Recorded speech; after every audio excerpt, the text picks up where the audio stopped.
नमस्कार दोस्तों, आज हम लोग सीखने वाले हैं इडियम्स जो हमारे चांद यानी मून से बने हुए हैं। तो आइए स्टार्ट करते हैं इडियम्स बेस्ड ऑन मून पर। आइए सबसे पहला इडियम देखें। सबसे पहला इडियम है हमारा मैनी मून्स एगो। आइए इसका अर्थ देखें। इसका अर्थ है बहुत समय पहले। इसे साधारण इंग्लिश में हम ए लॉन्ग टाइम एगो कह सकते हैं। तो आइए इसे एक एग्जाम्पल में हम प्रयोग करें। तो हमारा एग्जाम्पल है, यह घटना बहुत समय पहले हुई थी। आइए इसका अनुवाद करते हैं। This incident took place many moons ago. आइए अगला इडियम देखें। अगला इडियम है हमारा once in a blue moon. आइए इसका अर्थ देखते हैं। इसका अर्थ है बहुत ही कम। आइए इसे देखें साधारण इंग्लिश में क्या कहेंगे। साधारण इंग्लिश में हम इसे वेरी रेयरली कह सकते हैं। तो आइए once in a blue moon को एक वाक्य में प्रयोग करके देखें। तो हमारा वाक्य है, तुम यहां बहुत ही कम आते हो। आइए इसका अनुवाद करते हैं। इसका अनुवाद है, you come here once in a blue moon.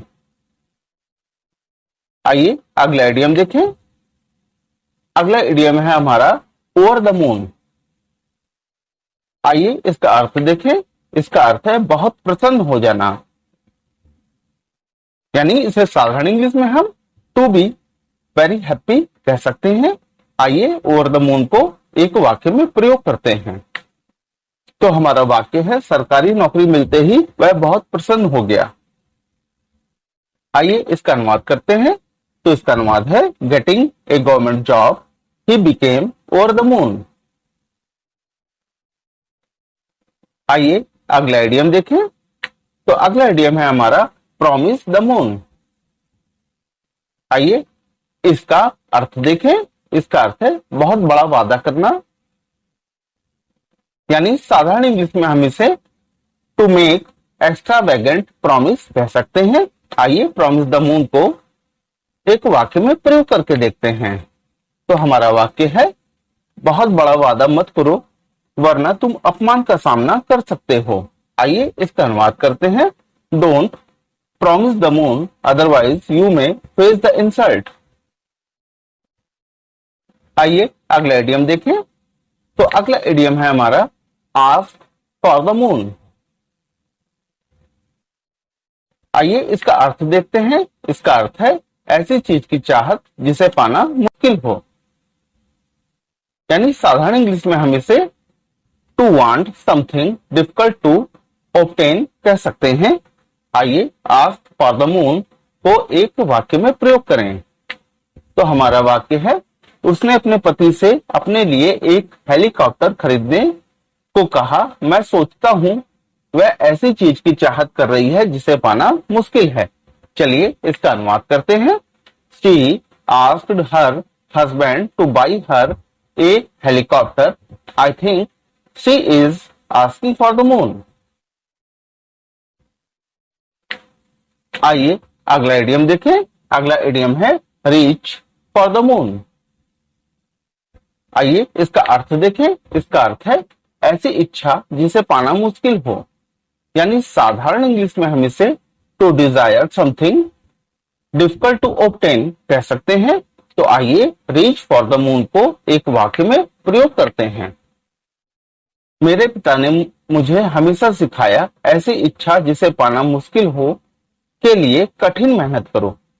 चलिए इसका अनुवाद करते हैं। इसका अनुवाद है, my father always taught me to work hard to reach for the moon. आइए अगला इडियम देखते हैं, ट्राई फॉर द मून। चलिए इसका अर्थ देखें। इसका अर्थ है पहुंच से बाहर की चीज के लिए अनुचित अनुरोध करना, यानी साधारण इंग्लिश में हम इसे to make an unreasonable request for something that is unattainable कह सकते हैं। चलिए ट्राई फॉर द मून को एक वाक्य में प्रयोग करें। तो हमारा वाक्य है, बिना घूस के एक भ्रष्ट अधिकारी के सामने आपका प्रार्थना पत्र पहुंच से बाहर की चीज के लिए अनुचित अनुरोध करना है। आइए इसका अनुवाद करके देखते हैं। Your application without bribe before a corrupt officer is like cry for the moon. आइए अगला इडियम देखें। अगला इडियम है to cast beyond the moon. आइए इसका अर्थ देखें। इसका अर्थ है असंभव संभावनाओं पर विचार करना, यानी साधारण इंग्लिश में हम इसे कंसीडर अनलाइकली पॉसिबिलिटीज कह सकते हैं। तो चलिए to cast beyond the moon को एक वाक्य में प्रयोग करते हैं। तो हमारा वाक्य है मकान बनवाने से पहले असंभव संभावना पर विचार करें। चलिए इसका अनुवाद करते हैं। Before getting the house built to cast beyond the moon. आइए अगला इडियम देखें। अगला इडियम है हमारा to go between the moon and the milkman. आइए इसका अर्थ देखें। इसका अर्थ है रातों रात स्थिति देखकर भाग जाना, यानी साधारण इंग्लिश में हम इसे to flee from a situation overnight. Flee away एक और इडियम है जिसका अर्थ है 9-2-11 हो जाना। इसे भी आप याद कर सकते हैं। तो चलिए to go between the moon and the milkman को एक वाक्य में प्रयोग करते हैं। तो हमारा वाक्य है मेरी मां को रक्तदान का नाम सुनते ही मेरे सगे संबंधी रातों रात स्थिति देखकर भाग गए। आइए इसका अनुवाद करते हैं। Hearing to donate blood to my mother my kith and kin went between the moon and the milkman. यहां पर किथ एंड कीन भी एक इडियम है जिसका अर्थ है सगे संबंधी। आइए अगला इडियम देखते हैं। अगला इडियम है and the moon is made of green चीज। आइए इसका अर्थ देखें। इसका अर्थ है जब कुछ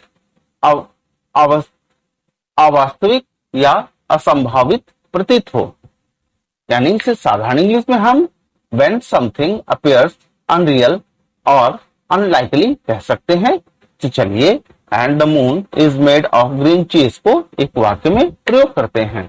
तो हमारा वाक्य है पुलिस अब मित्रवत व्यवहार करेगी, अवास्तविक या असंभावित प्रतीत होता है। चलिए इसका अनुवाद करके देखते हैं। Police will behave friendly and the moon is made of green चीज। आइए अगला इडियम देखते हैं।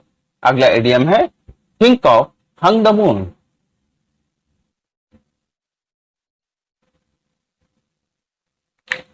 आइए इसका अर्थ देखें। इसका अर्थ है किसी को सबसे अच्छा समझना, यानी साधारण इंग्लिश में हम इसे to think of someone as the best और to view them as perfect कह सकते हैं। चलिए think of hung the moon को एक वाक्य में प्रयोग करके देखते हैं। तो हमारा वाक्य है वह बुरे काम करता है लेकिन वह उसे सबसे अच्छा समझती है। चलिए इसका अनुवाद करते हैं। He does bad activities, but she thinks him hung the moon। आइए अगला इडियम देखें। अगला इडियम है बार्क या हॉवल एट द मून। चलिए इसका अर्थ देखते हैं। इसका अर्थ है असंभव चीज को बदलने का आग्रह, यानी साधारण इंग्लिश में हम इसे make an appeal that is unlikely to change कह सकते हैं। चलिए बार्क या हॉवल एट द मून को एक वाक्य में प्रयोग करके देखते हैं। तो हमारा वाक्य है अपने दुश्मन से मदद असंभव चीज को बदलने का आग्रह की तरह है। चलिए इसका अनुवाद करते हैं। Help throw your enemy is like barking या हॉवलिंग एट द मून।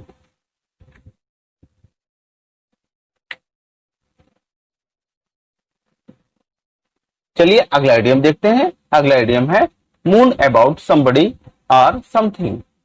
चलिए इसका अर्थ देखते हैं। इसका अर्थ है किसी चीज या किसी के लिए दुखी होना, यानी साधारण इंग्लिश में हम इसे टू बी डिप्रेस्ड कह सकते हैं। चलिए मून अबाउट समबडी और समथिंग को एक वाक्य में प्रयोग करके देखते हैं।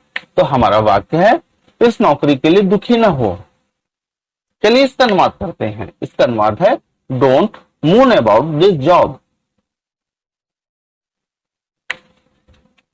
आइए अगला इडियम देखें, बे एट द मून, या दूसरा इडियम है मून समथिंग अवे। आइए इसका अर्थ देखें। इसका अर्थ है किसी असंभव चीज के लिए प्रयत्न करना, यानी साधारण इंग्लिश में इसे हम to waste your time trying to do something that is nearly impossible कह सकते हैं। चलिए इन दोनों इडियम्स को हम एक वाक्य में प्रयोग करके देखते हैं। तो हमारा वाक्य है, तुम जातिवादी की सोच को नहीं बदल सकते, तुम असंभव चीज को बदलने में अपना समय बर्बाद कर रहे हो। चलिए इसका अनुवाद करके देखते हैं। You can not change the thinking of capitalism, you are being at the moon. आइए आखिरी इडियम देखते हैं। आखिरी इडियम है हमारा love someone to the moon and back. Love someone to the moon and back. चलिए इसका अर्थ देखें। इसका अर्थ है किसी को बहुत प्यार करना, यानी हम साधारण इंग्लिश में इसे लव समवन डीपली कह सकते हैं। तो चलिए इस इडियम्स को एक वाक्य में प्रयोग करते हैं। तो हमारा वाक्य है, मैं अपनी माँ को बहुत प्यार करता हूं। आइए इसका अनुवाद करके देखते हैं। I love my mother to the moon and back. दोस्तों अगर ये वीडियो आपको पसंद आया हो तो इस वीडियो को लाइक करें। अगर आप मेरे चैनल के नए मेहमान हैं तो इस चैनल को सब्सक्राइब करें ताकि मेरे जितने भी लेटेस्ट वीडियो हैं आप तक आसानी से पहुंच जाएं।